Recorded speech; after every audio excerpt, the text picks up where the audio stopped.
My point is, no higher priority. This is the highest of all priorities. He is saying in verse 12, we endure all things lest we hinder the gospel of Christ. His top priority is, I want to see the gospel go forward. That's my top, number one, highest priority. He says elsewhere, the gospel is of first importance.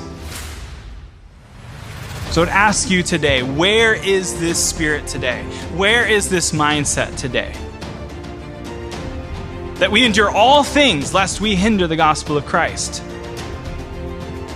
David Livingston's hymn comes to mind here. It says, O Lord, since thou hast died to give thyself for me, no sacrifice can be too great for me to make for thee. Lord, send me anywhere.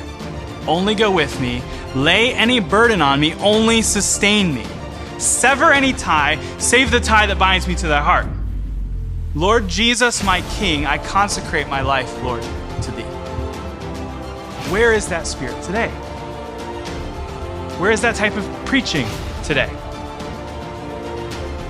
This great emphasis on doctrine is good, but the call to dedication, the call to surrender, the call to say, actually, not only am I going to know a bunch of stuff about God, I'm actually going to live for God.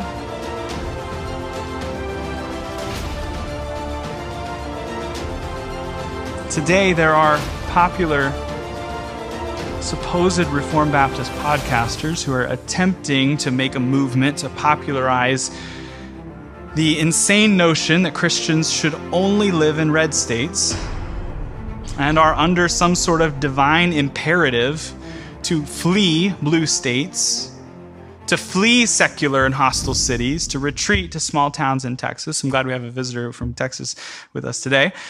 And the purpose of this is in order to avoid their tax dollars going to governments that do wicked things. I guess they've forgotten about what Jesus said about paying taxes to Caesar. Caesar wasn't exactly a Christian prince, pun intended.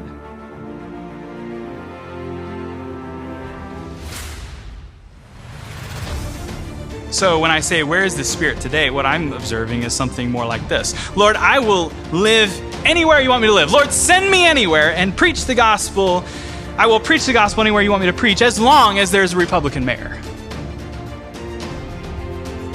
Could we get further from the truth of the Great Commission? Is that possible?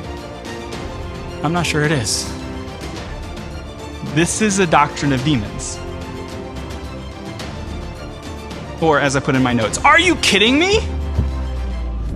That is the worldliest thing I have ever heard, cloaked in pseudo-spiritual pietism by a person who calls everyone else a pietist. Now, it's easy for me to mock such blatantly foolish and anti-Christian teaching as this, but what if we apply this to our own mindsets? What if we apply it to our own lives?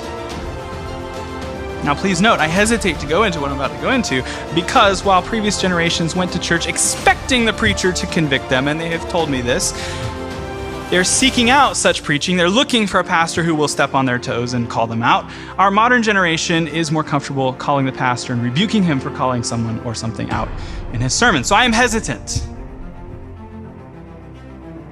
But let me consider one or two of our temptations today. It goes like this. Lord, send me anywhere, as long as there's a Whole Foods close by. I can't be shopping at Key Foods. I can't go to a fruit stand, and I certainly am not darkening the door of a bodega. I will go anywhere you want me to go, as long as the standard of living is up where I want it, Lord, send me anywhere as long as it's a nice elevator building with in-unit laundry. Again, hesitant to go into this because these things are kind of real. But read missions literature, read missions textbooks, or church planting statistics. This is the number one reason why gospel preachers leave the mission field, including New York City. Because he says God comes first and she says I come first. I'm not going to live in that type of apartment. I'm not going to shop in that type of grocery store. I'm not going to do laundry at a laundromat. That is beneath me. And he says, but you told me that you wanted to serve the Lord with your life. And she said, well, that's not what I had in mind.